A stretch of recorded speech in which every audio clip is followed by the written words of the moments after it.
And welcome back to Morning Talk. You're listening to KSVC 980 AM and 100.5 FM. Porter Huntsman and Dylan Nielsen alongside with you this morning. And it is time now for our radio roundup interview for today. This morning we are joined by Sevier School District Superintendent Douglas as well as Kole Krahenbuhl here with North Sevier Elementary School, if I'm correct. Yeah. Yep, Salina Elementary. Salina Elementary School. I always get the names a little bit confused there, but glad to have both of you in the studio this morning. Thanks for having us in. Always good to come in. Yeah, glad to have you on. As well, first up, it sounds like we're not too far out of graduation.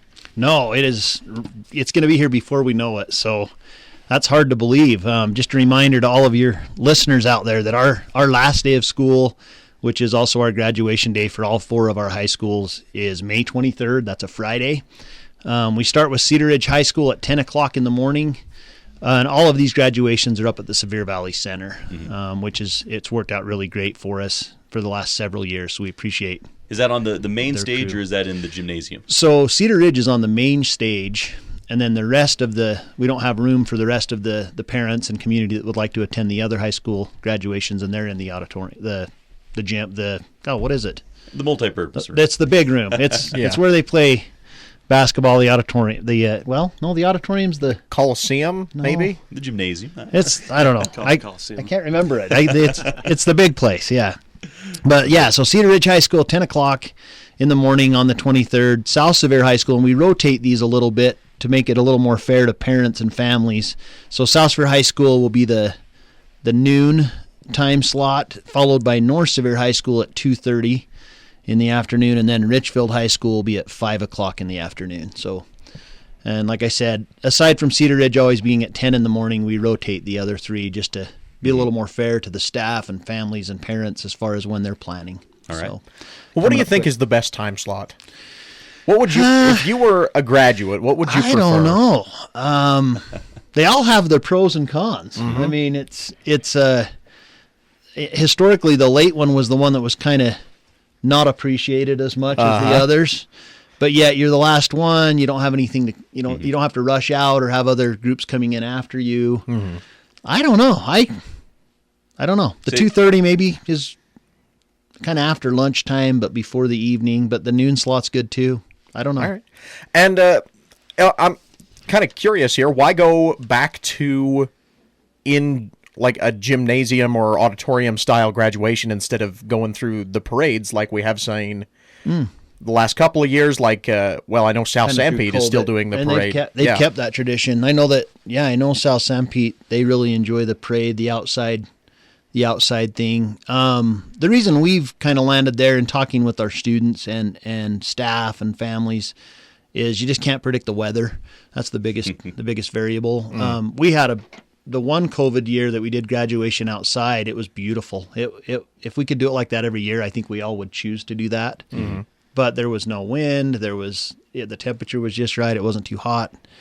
So it is nice. We're very blessed in our valley to have the Sevier Valley Center that keeps things. It's a nice place to be, regardless of what's going outside with the weather. This southern Utah spring weather is a little crazy, as is seen today. It'll be nice and it'll be a nice warm day, and then the next day it's kind of cold wind or wet, rainy.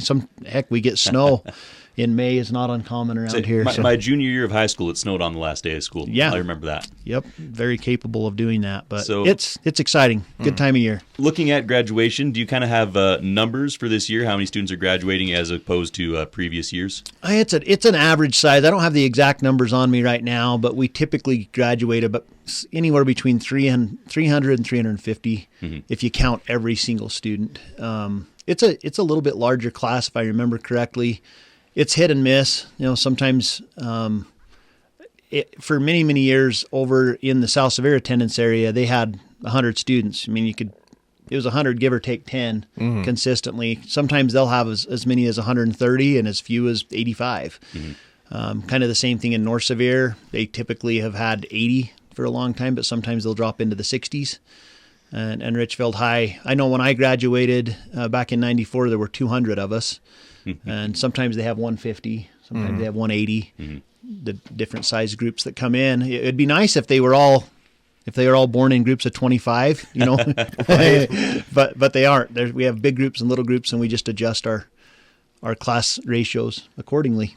Right.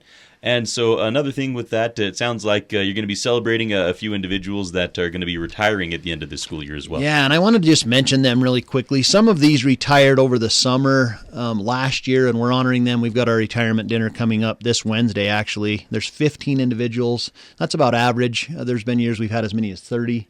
And this includes all of our staff, teachers, custodial support staff, instructional assistants, principals, everyone. And we did have to put some parameters. The ones I'm going to mention have worked for us for at least 10 years. Mm-hmm. So we honor those that have been with us for 10 years and beyond. Brett Beagley's a principal. He has 25 years in our system. Shauna Blake is a teacher, 28 years. Gloria Chappell is a teacher with 25 years. Ted Chappell, her husband, is a principal with 30 years. Karen Edwards is an instructional assistant with 11 years. Kimberly Kiesel is a teacher with 38 years. So many of these people have spent the better part of their lives, definitely their adult lives, teaching or supporting students. Teresa Mason is a teacher with 33 years. She teaches at Salina Elementary there with Kole Krahenbuhl. Lori Mitchell, a teacher with 35 years. Pamela O'Neill is a food services worker with 20 and a half years. Carrie Price, a teacher with 27 years. Dave Sorensen is a teacher and a counselor with 34 years. Sandra Stevens, a custodian with 34 years. Paul Torgerson, a teacher with 29 years. Raylyn White, a secretary, many years up at Pavon Elementary with 34 years. And then Michelle Woodbury, a secretary, longtime secretary at Ashman Elementary with 16 years. So wanted to honor them and mention them by name. That's a lot of years, hundreds of years of experience that we will be losing. Fortunately for us, we've had wonderful applicants as we've strived to fill those open positions, and we've had a pretty good hiring year. I did want to mention we had two, as you heard, two principals retiring: Brett Beagley at South Severe High School and Ted Chappell at Red Hills Middle School. Brett, the new principal at South Severe High School, is Stuart Hepworth, and his assistant principal instructional coach is Amy Robinson. And then at Red Hills Middle School, the new principal there is Rod Hink. He transferred over from North Severe Middle School. He's been the principal there for 15 years. His instructional coach, assistant principal, will remain Landon Nilsson. And then at North Severe Middle School, the new principal is Matt Reese, and his assistant will be Barry Smith. So we've had quite a few changes and lots of hiring going on this spring. All right, so some big changes there with the school district. Now, again, you had Kole join us this morning to talk a little bit about what's going over there at Salina Elementary School. And so I guess, how's your year been and coming to a close? Things are going really good. It's been a pretty good year. One of the things that I told Cade that I wanted to mention here today is one of the things that Salina is kind of notorious for is the community involvement piece. So when I went over there 5 years ago, people had told me over and over again, man, the community is so great. The parents are so great over there. And I've been able to see that firsthand, been able to work with a lot of parents and a lot of community members in various ways. So this year, one of our biggest successes is we've been really trying to find ways to kind of involve the community in the things that we're doing at the school. And one of the things that I've been probably the most pleasantly surprised by or the happiest with is we've started a Dads and Dudes on Duty program. We started it right at the end of last year. I know some other schools have attempted it as well, and that's really taken off. We've had a lot of dads and grandpas and other guys show up to help us with that. It's turned into kind of a cool little system that we have over there. It made the news I think it was last year. The news called. They did a story up north. It's turned into a pretty neat thing, but again, I think that goes back to the community involvement in Salina. We just have a lot of really willing moms and dads that are willing to help us with those things, and we're very appreciative of that. So that's been one cool thing that we've been able to do. Yeah, so what is that group, I guess? What do they do? So they pretty much show up mostly just before school. We have locations around the school that they just kind of post up at. One of the biggest pieces of that has been our crosswalks on the south side of our building. It gets to be a little bit crazy there before and after school. So they come, they sign in, they initial, they grab a badge, then they start at the crosswalks, and if we get more than that, they kind of just start at other parts around the building. Just kind of help us with being an extra set of eyes. But it's been fun because they've really started to connect with the kids as well. That's been a really positive influence at our school. just the morning fist bumps and high fives and, hey, good to see you. And our teachers, especially that cover those 2 crosswalks on the south side of the building, have been very appreciative, because the dads, if they show up in time, they man that crosswalk and do it for them, let the teachers get back in the building. So we're up to probably 25 to 30 dads and dudes that are helping us out. They just come when they can. But mostly just, safety, greeting the kids, connecting with the kids, helping the teachers out is the main purpose there. And it's been awesome. It's been really fun. Awesome. Once again, joined this morning by Sevier School District Superintendent Kay Douglas and Kole Krahenbuhl here, principal of Salina Elementary School. Appreciate the two of you taking the time to hop in studio this morning. Is there anything else you want to make sure we go over or cover while we got you in today? Yeah, anything else, Kole, you wanted to hit on? Or? The only thing I just wanted to say, just while I have the opportunity, is just kind of a shout out and a big thank you to our staff at Salina Elementary. We have great people that work there. I work every day when I show up there and see the things that they do, how hard they work for kids and how much they care and love for the kids that we work with every day. Just this morning, just wanted to express my appreciation to them, all of them, teachers, support staff, our lunch workers, custodians, everybody there. They do a great job, and we have kind of a culture at our school that really loves and cares about the kids, and that's the most important thing to me, being the principal there. So just if any of them listen to this, I hope they'll know how much I appreciate them and love them and enjoy working with them, and just a genuine thank you for all that they do over at the school. All right. I wanted to hit on just one last thing. I appreciate the opportunity to mention this. As the year kind of wraps up, we have every year hundreds of our students apply for and receive millions of dollars, and I'm not exaggerating that number, millions of dollars in scholarships to help them fulfill their dreams, to help them fulfill the American dream. And we actually track it. We try to. It's kind of tricky to keep track of every scholarship, and I'm sure we miss some. But we track it by high school and determine, hundreds of thousands, even millions of dollars that students are eligible for. And this year, I wanted to celebrate 3 students as kind of a sampling, an example of what our system here in Sevier School District can do for kids.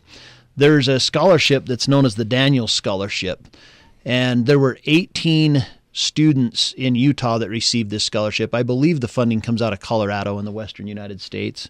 It's a special scholarship because it pays for basically everything. It's an important scholarship. So 18 Utah students received it, and of the 18, 3 of those students were from Sevier. Wow. Which is super impressive considering we only have about 1% of the student population. We had 3% of the 18 that received that. It was Kyson Brown, Katie Anderson, and Cadence Busk were students that received that scholarship. And what is that? 17% of all scholarships given out in that category. It's a chunk. Yeah, it's impressive. The reason I brought it up was first to celebrate those 3 students and congratulate them, and congratulate all of our students in their scholarships, and then just to mention that our students choose. Our system is designed for students to choose what they want to do with their lives. It might be a certificate that takes 6 months to achieve. It might be an 8 or 10 year doctoral degree of some sort that they want to participate in. I always say that college is 1, 2, 4, or more. You've heard us say that a lot over the years. What we're striving to do in Sevier School District is offer the support and options and choices for students that they can fulfill any dream they desire. They can do what they want to do with their careers and their lives, and we really do a great job of that. Honestly, I feel like there's never been more opportunities than there are today. It's all, the sky's the limit. As we work with Snow College, our CTE center, teachers working with students from preschool all the way through their 12th grade year and graduation. We're here for you, and we want our entire community to know that we welcome them. We want everyone to participate and fully enroll and engage at Sevier School District. And honestly, if you work closely with us, the sky's the limit. We're here to support kids in their dreams, and so kind of a fun thing to mention. And like I said, education's never been better in our area as far as choice and personalized opportunities for students. All right.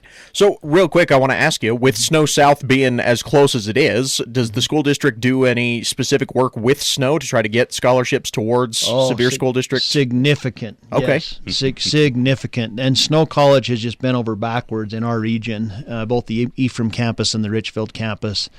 Basically, any student that attends our region can get a scholarship. I mean, that's how well they're working with us. The scholarship would be specific to what they, their pathway.